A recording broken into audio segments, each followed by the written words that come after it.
आज का हमारा टॉपिक है इंटरेस्ट ऑन डिबेंचर। तो सबसे पहले आप ये बताइए कि इंटरेस्ट ऑन डिबेंचर आप पे करेंगे कि रिसीव करेंगे? पे करेंगे। क्या करेंगे? पे करेंगे। तो इंटरेस्ट ऑन डिबेंचर क्या होगा? एक्सपेंस होगा। तो इंटरेस्ट ऑन डिबेंचर आप पे करेंगे तो आप क्या बन के पे कर रहे हैं? कंपनी। तो आप अपने आप को बना लीजिए कंपनी। आप कंपनी बन गए। अब इधर आपकी है पब्लिक, यही लोग तो पैसा लगाते हैं कंपनी में। इन्होंने पैसा कंपनी में लगाया किस फॉर्म में? डिबेंचर के फॉर्म में। और डिबेंचर्स था 10% वाला। और डिबेंचर के फॉर्म में कितना पैसा लगाए? 10,000। 10,000 कौन सा पैसा लगाएंगे? 10 लाख है ना। 10 लाख रुपीस लगाएं। अब आप 10 लाख रुपीज पे इंटरेस्ट देंगे कि नहीं देंगे? तो इंटरेस्ट कितना देंगे? तो आप निकालेंगे interest on debenture is equal to 10 lakh का कितना परसेंट? 10%। तो आएगा कितना? ये 1 लाख रुपीज का आप इंटरेस्ट पे करेंगे। लेकिन ध्यान रखिएगा, कंपनी इंटरेस्ट जब पे करती है पब्लिक को तो गवर्नमेंट का, किसका? गवर्नमेंट का इंस्ट्रक्शन कंपनी के ऊपर होता है। क्योंकि आपको पता है कि जो भी पर्सन एक लिमिट से अधिक पैसा कमाएगा उसको टैक्स देना पड़ता है। ये तो जानते हैं ना। तो गवर्नमेंट का कहना है कि जो भी पब्लिक किसी कंपनी से पैसा अर्न कर रहा है तो वह कंपनी अर्निंग अमाउंट पब्लिक को जब पे करने लगेगा तो पे करने से पहले जितना टैक्स बनता है वो टैक्स काट लेंगे, टैक्स का अमाउंट डिडक्ट कर लेंगे, फिर जो बचेगा वही इस पब्लिक को पे करेंगे। क्यों ऐसा किया? क्योंकि हर पर्सन की अलग अलग इनकम होती है। गवर्नमेंट को क्या पता कि किसकी इनकम लिमिट को पार कर रही है, किसकी इनकम लिमिट के पीछे ही है, उसे तो मालूम है नहीं।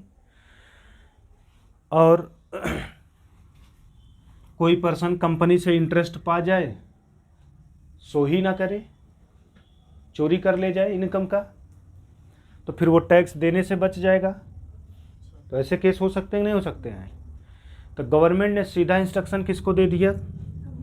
कहा कि जहाँ से पब्लिक पैसा कमाती है हम डायरेक्ट उसी को इंस्ट्रक्शन दे देते हैं।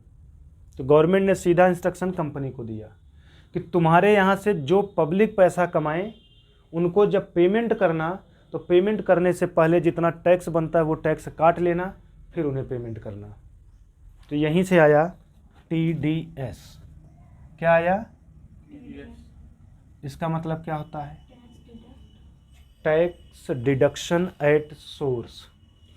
टैक्स डिडक्शन एट सोर्स का मतलब होता है कि जिस सोर्स पे इनकम हुआ वहीं टैक्स को काट लिया जाए। मतलब जहाँ पर कमाई हुई है वहीं पे टैक्स काट लिया जाए, तो उसी को TDS बोलते हैं। पैसा की अर्निंग पब्लिक ने कहाँ किया और टैक्स कहाँ काट लिया गया? तो जहाँ कमाया वहीं कट गया कि नहीं? तो टैक्स का डिडक्शन एट सोर्स हुआ कि नहीं? जिस सोर्स पे अर्निंग हुआ उसी सोर्स पे टैक्स कटा कि नहीं कटा? तो इसीलिए उस टैक्स को नाम दिया गया TDS, tax deduction at source.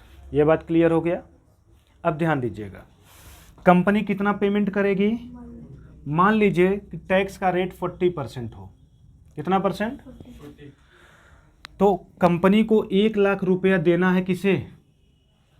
Public को। But according to instruction of government ये कंपनी मजबूर है कि 40% पैसा रोक ले, डिडक्ट कर ले। है कि नहीं? तो 40% अमाउंट कितना बनेगा, 40% का अमाउंट कितना बनेगा? 40,000। तो कंपनी 40,000 रुपया TDS का इनसे बता देगी कि देखिए TDS 40% हम काट के तब पेमेंट करेंगे। बाकी कितना पैसा बचता है, कितना बचा? 60,000। यही कंपनी क्या करेगी? पे करेगी। समझ में आया ये बात कि नहीं? इसीलिए कौन बनेगा करोड़पति में, जब लोग पैसा जीतते हैं तो दिखाने के लिए उन्हें करोड़ रुपए का चेक दिया जाता है, 1 करोड़ 5 करोड़ 10 करोड़ जो भी जीतते हैं उतने रुपए का उन्हें चेक दिया जाता है, लेकिन वो चेक उन्हें घर लेके नहीं जाने दिया जाता है। उनके अकाउंट में जब पैसा दिया जाता है तो 30% काट के, अगर 1 करोड़ रुपया जीतते हैं तो 30 लाख रुपया वहीं कट जाता है, 70,000 रुपये 70 लाख रुपये उन्हें दिया जाता है। ये बात समझ में आई नहीं? 30% TDS कट जाता है, मैक्सिमम TDS 30% कटता है, वो भी वहाँ पर जहाँ लॉटरी वगैरह से आप कमाते हैं पैसा, किस्मत पे जहाँ आप कमा लें तो वहाँ 30% गवर्नमेंट टैक्स काट लेती है सीधा। तो आप 1 करोड़ रुपये जीतते हैं, 30% गवर्नमेंट ने काट लिया तो कितना दिया? इसी तरीके से यहाँ 40%, ये तो एक एग्जांपल है कि टैक्स का रेट 40%, बाकी क्वेश्चन में फ्लक्चुएशन दिखे, कहीं 20%, कहीं 10%, कहीं 30%, जैसा भी बोले वैसा काट लेंगे। तो कितना पे करेंगे? 60,000। अब एंट्री पास करना है ना। एंट्री देखिए बहुत आसान है। अपने आप को क्या बनाएंगे? आप जब कंपनी बनेंगे तो टोटल इंटरेस्ट कितना था, तो आपको एज ए एक्सपेंस के रूप में 1 लाख रुपीज़ लिखना पड़ेगा कि 60,000 लिखना पड़ेगा, 40,000 लिखना पड़ेगा? 1 लाख। मोस्टली लोग 60,000 करते हैं क्योंकि वो पेमेंट कितना कर रहे हैं, लेकिन आपका 60 नहीं 1 लाख बनेगा। क्यों? क्योंकि आपको 1 लाख में से 40 देना है गवर्नमेंट को और 60 देना है, तो कुल मिला के देना कितना है? तो इंटरेस्ट तो आप फाइनली पे करेंगे 1 लाख रुपया, बस उसका 40% उठा के गवर्नमेंट को दे देंगे TDS के फॉर्म में और 60% पेमेंट दे देंगे डिबेंचर होल्डर को। तो एंट्री होगा इंटरेस्ट अकाउंट डेबिट। क्या होगा? Interest account debit. कितने रुपए से? 2। इंटरेस्ट का अमाउंट किसे देना है? डिबेंचर होल्डर को देना। तो पहले ड्यू करेंगे, पहली एंट्री तो लिखेंगे to debenture holder account. To debenture कितने रुपए से ना? 60,000 देंगे डिबेंचर होल्डर को ना, और 40,000 किसको देंगे? गवर्नमेंट को। किस रूप में देंगे? तो इसको लिखेंगे टू TDS। कितने से? 40,000 से। तो ये आपकी देखिए पहली एंट्री कंप्लीट हो गई है ना? है सिलेबस में नहीं है ना, कोई बात नहीं। फिलहाल ये एंट्री समझ में आया कि नहीं? इसके बाद चूँकि आप ही लोग की डिमांड थी कि पुरानी वाली बुक से पढ़ाइए, उसमें TDS दिया है, नई बुक में नहीं है। तो नई बुक जब आती है तो वो आपके नए सिलेबस के अकॉर्डिंग आती है। जानकारी के लिए पढ़ लीजिए, ऐसा नहीं है कि आपको ज़्यादा ओवरबर्डन कर देगा ये TDS, तो आप चीज़ों को भूल जाएंगे, जानते रहिए। बाकी अगर TDS नहीं होगा तो सीधा सीधा 1 लाख रुपया interest account debit to debenture holder, और दूसरी एंट्री डिबेंचर होल्डर को पे करने की हो जाएगी, तो debenture holder debit to bank कर देंगे। अगर TDS नहीं है तो, अगर TDS नहीं है तो सीधा 1 लाख, तब ये हट जाएगा, यहाँ कितना हो जाएगा? और अगर TDS है तब debenture holder account debit, TDS payable account debit to bank account, बस इतना ही तो है। और साल के अंत में इंटरेस्ट को कहाँ ट्रांसफ़र कर देते हैं? PL अकाउंट में। तो अगली एंट्री हो जाएगा statement of PL account debit. PL account लगाएंगे क्या? स्टेटमेंट जब लग गया तो PL क्यों लगाए, अकाउंट क्यों लगाएंगे? तो सिर्फ लिखेंगे statement of profit and loss debit to interest account, बस इतना कर देंगे, एंट्री ख़त्म हो जाएगी। और कुछ है क्या? और तो कुछ नहीं है। इसके ऊपर एक क्वेश्चन की प्रैक्टिस कर लें। बोलिए, इंटरेस्ट का कॉन्सेप्ट समझ में आया ना? अब कन्फ्यूजन केवल कहाँ होता है कि जब हमारा अकाउंटिंग ईयर स्टार्ट होता है, लीजिए मिटाने के लिए, इसको नोट कर लीजिए, मिटा दें फिर, हम उधर ध्यान ही नहीं दिए। हाँ, स्क्रीन शॉट ले लीजिएगा, ठीक है।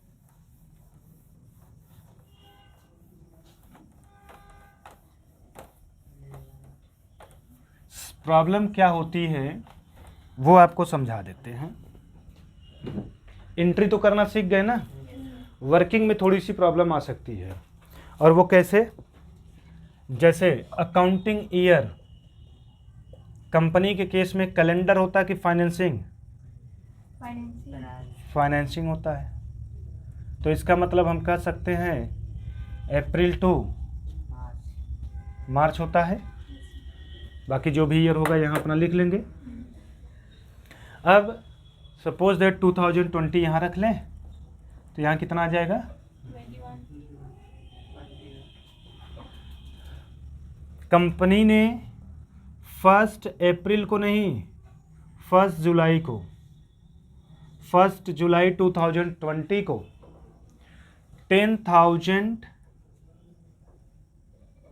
10% वाला debenture at the rate of ₹100 each issue किया। क्या किया? इशू किया। और पूरा पैसा एक ही बार कंपनी ने रिसीव भी कर लिया। पूरा पैसा एक ही बार में रिसीव भी कर लिया और आपसे जर्नल एंट्री पास करने के लिए बोलेगा। आपसे एंट्री पास करने के लिए, तो पहली एंट्री किसकी पास करेंगे? पहले तो डिबेंचर जब 1 जुलाई को इशू कर रहे हैं तो इशू करने पे पैसा रिसीव नहीं करेंगे। तो पहले आप 1 जुलाई को रिसीव कर लेंगे 10,000 डिबेंचर पे 100 रुपीज़ की रेट से 10 लाख रिसीव हो जाएगा। रिसीव होने के बाद यही पैसा क्या करेंगे? ट्रांसफ़र करेंगे। तो ट्रांसफ़र डिबेंचर अकाउंट में कर देंगे सेम इसी अमाउंट से। इसके बाद आगे बढ़ेंगे, अगस्त सितंबर अक्टूबर ये सब आता रहेगा। क्या कहीं पर पेमेंट करने की बात फिर से कुछ कह रहा है कि इशू किया या कुछ ऐसा किया? तो डायरेक्ट आएंगे साल के, तो 31 मार्च 2020 यहाँ पर इंटरेस्ट को पहले करेंगे ड्यू। यहाँ के इंटरेस्ट को क्या करेंगे? तो इंटरेस्ट कौन से अमाउंट पे निकालेंगे? डिबेंचर का अमाउंट। डिबेंचर का अमाउंट कितना? 10 लाख का कितना परसेंट? 10%। और ये 10% पूरे साल भर का है कि नहीं?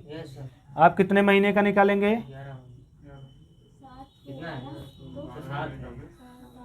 कौन सी मैथ पढ़े हैं? और क्या, यहाँ तो इतनी मैथ सबकी तेज हो गई कि बोर्ड के टॉपर बन जाएंगे। 9 मंथ का, 0 से 0, 3 3 जा, 3 4 जा, अब 4 से 4 2 जा, यही आएगा। 3 में मल्टीप्लाई होगा तो कितना हो जाएगा? 75,000 का इंटरेस्ट ड्यू हुआ। तो पहले ड्यू करेंगे, तो लिखेंगे interest on debenture account debit, किसको देंगे? तो टू डिबेंचर कर लेंगे। इसके बाद पे कर देंगे। जब आप डिबेंचर होल्डर को पेमेंट करेंगे तो आपकी लायबिलिटी खत्म हो जाएगी कि नहीं? तो डिबेंचर होल्डर डेबिट की क्रेडिट?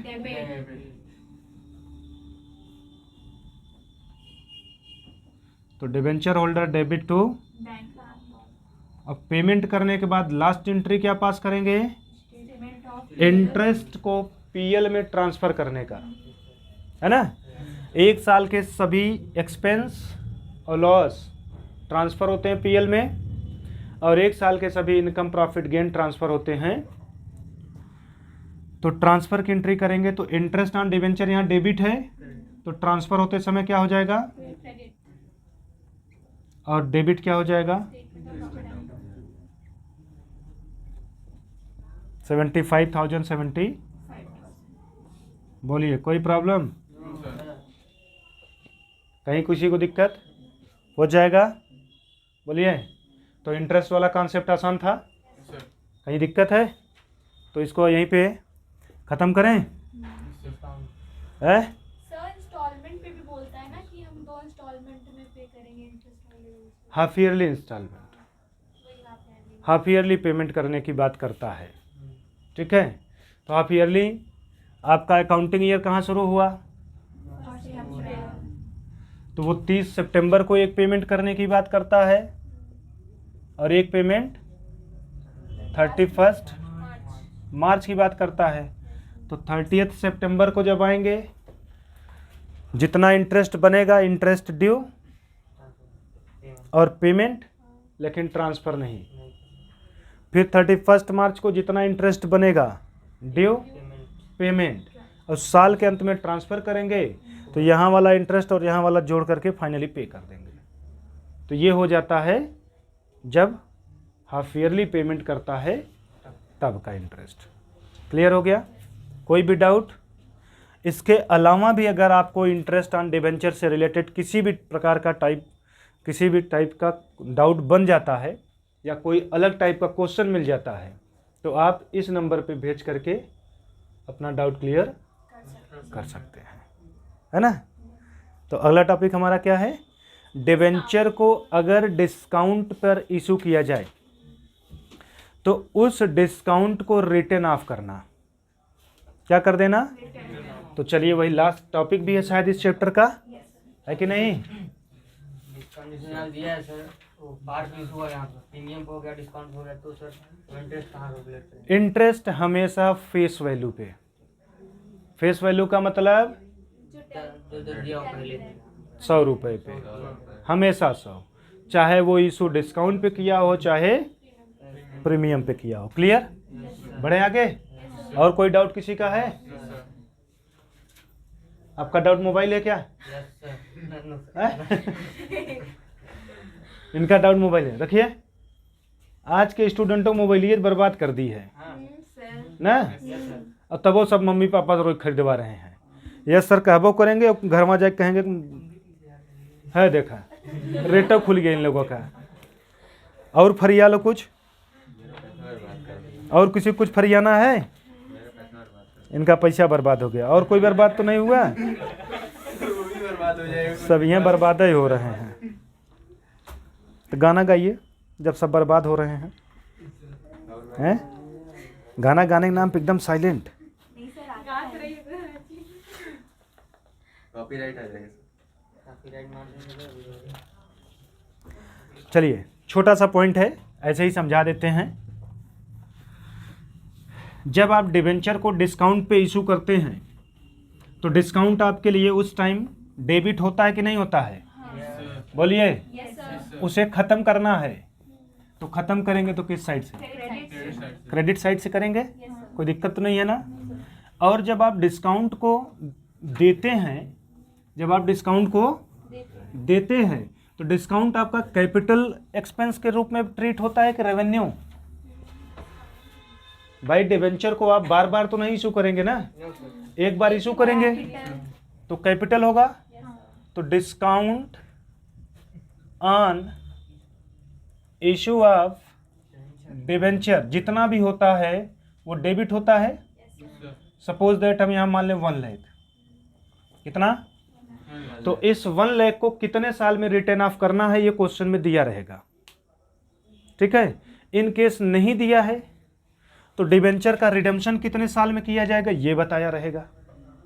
जैसे मान लीजिए उसने कहा कि डिबेंचर का रिडेम्पशन 10 साल के बाद होगा, तो इसका मतलब आप उस डिबेंचर को पब्लिक को दे करके जो भी पैसा कलेक्ट किए हैं उस पैसे को कितने साल तक यूज करेंगे। तो इसका मतलब जो आपने 1 लाख का डिस्काउंट दिया है इसी डिस्काउंट की वजह से आप 10 साल तक पैसा यूज कर पाएंगे। भाई आपने पब्लिक को लालच दिया कि हम 1 लाख रुपए के छूट पे डिबेंचर देंगे, तभी तो लोग पैसे आपको दिए, तो फिर इसी 1 लाख वजह से तो हुआ। तो इसको 10 ईयर से क्या कर देंगे, डिवाइड, तो कितना आ जाएगा, तो यही 10,000 हर साल पीएल अकाउंट से, कंपनी के केस में पीएल अकाउंट नहीं बोलेंगे, स्टेटमेंट ऑफ पीएल, क्या बोलेंगे, तो हर साल के अंत में एंड ऑफ द अकाउंटिंग, तो end of the accounting period 31 March होता है। यहां पर statement of profit and loss debit 10,000 to discount on issue of debenture 10,000 कर देंगे, तो 10,000 पहली साल खत्म हो जाएगा। सेम यही एंट्री रिपीट हो जाएगा कौन सी ईयर में, सेकेंड ईयर में। फिर यही एंट्री थर्ड ईयर में। ऐसे करते करते 10 साल में जाके पूरा खत्म हो जाएगा नहीं, बोलिए।